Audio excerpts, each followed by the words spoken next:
Mesdames et messieurs, bonsoir. Comment nous y est? Gagné président américain Donald Trump qui fait une grosse déclaration hier. Dans une interview que le tabac avec un média américain, président États-Unis, l'apprenti dictateur Donald Trump, monsieur déclaré, jodi là, si on demande combien de temps la continue de dicter décision qui a pris aux États-Unis d'Amérique, li pas capable de répondre parce que ou pas connaît si ça a duré un mois, 2 mois, 3 mois, 6 mois, 1 an, 2 ans, etc., etc.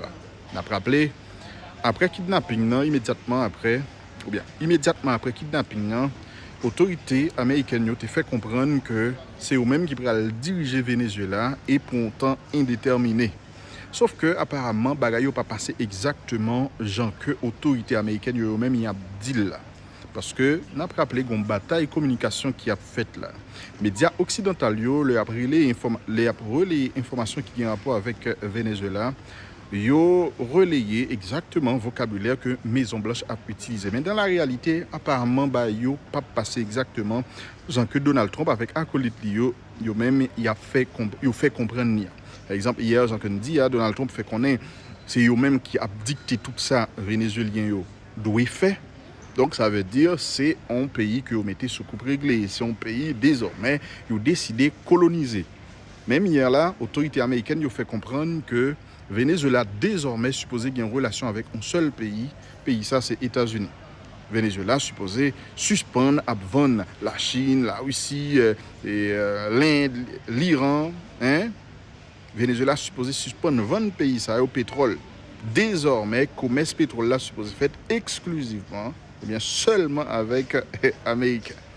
Déclaration ça a été faite au cours de la journée. Non, à souhait, Madame Rodriguez qui remplacé Nicolas Maduro jusqu'à maintenant dans tête présidence pays ça. Dans un discours que le fait sur télévision nationale pays, il fait des déclarations extrêmement choquantes. Sur question Venezuela après elle a une relation exclusivement avec les États-Unis d'Amérique, madame n'a dit pas gen bagay comme sa pièce. Sur question Venezuela après elle bail les États-Unis d'Amérique pétrole etc. Madame n'a dit hey, tout pays capable d'acheter pétrole dans main Venezuela si vous voulez et gens que ça habitué fait. Sous question que c'est les États-Unis d'Amérique qui ont dicté ça qui fait à Caracas. Madame n'a fait comprendre pas sa pièce, il n'y a pas une relation colon avec esclave avec les États-Unis d'Amérique. Est-ce que vous entendez? Madame n'a fait comprendre que Venezuela kembe souveraineté et a bataille pour le kembe souveraineté. Il fait comprendre que pas rien que yo même y a décidé dans le gouvernement ça au Venezuela que c'est américain qui a décidé. Ça veut dire yo libre. Troisièmement, il fait comprendre que la dignité de la nation vénézuélienne d'abord. La dignité de la nation vénézuélienne d'abord. Pour dignité, il y a continué la bataille. Pas question, comme Dado, c'est Washington qui a dirigé Venezuela avec une télécommande, etc. a dicté l'autorité intérimaire, ça a pour faire. Ça, c'est extrêmement important. Et finalement, madame nous fait comprendre que si les États-Unis d'Amérique voulaient pétrole Venezuela, il a payé correctement. Et puis, il fait comprendre par une pièce agent extérieur qui a dirigé, qui a gouverné Venezuela. Concernant les relations avec l'autre pays, madame n'a dit, hey, Donald Trump, ça l'a dit, il n'a pas campé sur grand-chose parce que même, il a continué à faire commerce avec tout pays qui voulait. Parce qu'il fait comprendre qu'il y a des pays qui parlent, etc., qui a fait fréquent avec Venezuela. Eh bien, pays ça, ces affaires qui gardent, bien, tout pays qui voulait, Venezuela a continué à vendre le pétrole correctement. Donc, en gros, mesdames et messieurs, ça nous doit comprendre, c'est que depuis après kidnapping Nicolas Maduro, et certes, Maison Blanche a communiqué, a fait pile communication sur ce qui s'est passé, montrant que jodi à la c'est eux même qui gagne contrôle Venezuela, mais dans la réalité, donc dans les faits, pouvoir vénézuélien, les just nommé Chavisio, et Jean comme je dit depuis la première vidéo que je fait le kidnapping dans fait là, le chavisme, c'est une idéologie, c'est un mouvement politique, c'est pas comme Simdado, c'est PHTK, Nek Banana, des bagailles, des slogans pas campés sur rien. Chavis là, ils ont racine c'est pas une opération militaire sur le terrain qui fait pour déchouquer le système avec tout allié système dans bail pouvoir avec l'autre monde, est capable extrêmement difficile pour nous comprendre du jour au lendemain la relation que vous avez avec les États-Unis pour le changer tout simplement parce que un kidnapping qui est fait. Non. Peut-être Madame Rodriguez avec puisque c'est pas Maduro, peut-être Madame Rodriguez de par formation et son diplomate et li capable moins dur que Nicolas Maduro, li capable puis ouvert que Nicolas Maduro, li capable d'accepter font ensemble de concessions pour le bien des Vénézuéliens, mais c'est un monde qui est extrêmement rigide et jusqu'à par contre si il va changer demain, mais jusqu'à hier soir, toute dernière déclaration que madame a fait aller à l'encontre justement de ça Donald Trump avec secrétaire d'État américain Marco Rubio, il a fait comprendre dans les médias. Voilà, non pas M. Wendy Fell, continuez à abonner, n'a toujours là pour nous informer. Les amis, comment nous est là? Là, moi dans Martinique, je vais nous aider. Je vais parler nous de Martinique et qui ça que Martinique là, comment lié. Là, moi dans une ville qui est l'échelle chère. Et on va à l'aéroport. D'accord? On va à l'aéroport. Et m'a fait une vivre avec moi jusqu'à ce que nous arrivions dans l'aéroport. D'accord? Ok, donc toujours sur Shellshare, on avance sur l'autoroute. On a suivi avec moi là jusqu'à ce que nous arrivions dans l'aéroport. C'est la Martinique. Donc on va voir très boisé. Hein? Très boisé.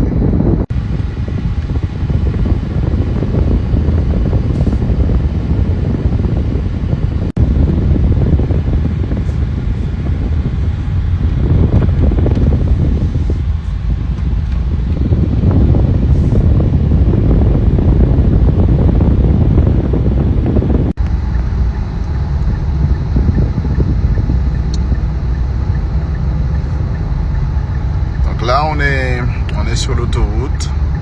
Donc, regarde ça. Hein, Haïtien, ça fait nous penser à qui zone. Hein? Regarde les petites maisons là. Sur le monde. Ah là là. On me dirait que c'est pas trop joli. Hein? Ça peut nous faire penser à jalousie, pas vrai? Ok. Hein? On suivi avec moi jusqu'à ce que je me dans l'aéroport.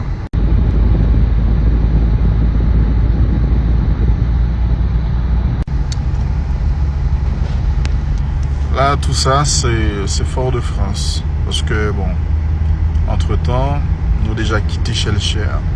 Et là, on est à Fort-de-France, direction le Lamentin. Le Lamentin, c'est là où se trouve l'aéroport.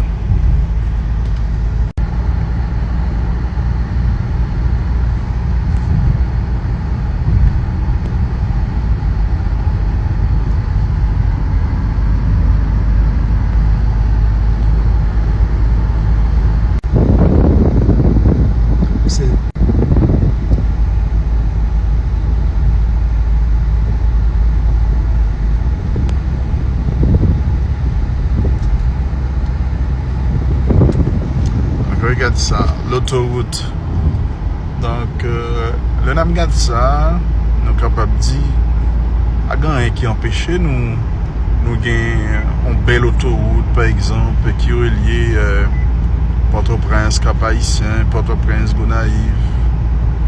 Si nous pas gagner, c'est pas parce que nous pas gagner suffisamment d'argent. Si nous pas gagner, c'est pas parce que nous pauvres assez, etc. Tout est une question de vision. Hein? Vous voyez, c'est une question de vision. Et puis, surtout, c'est la corruption, en gros. La corruption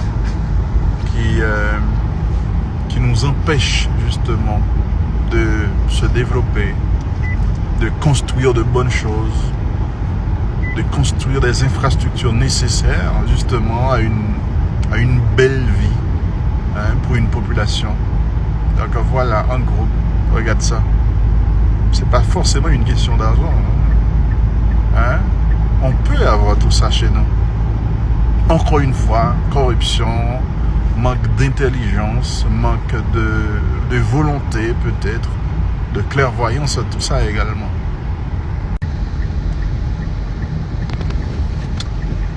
Ok, là nous allons arriver dans l'aéroport là.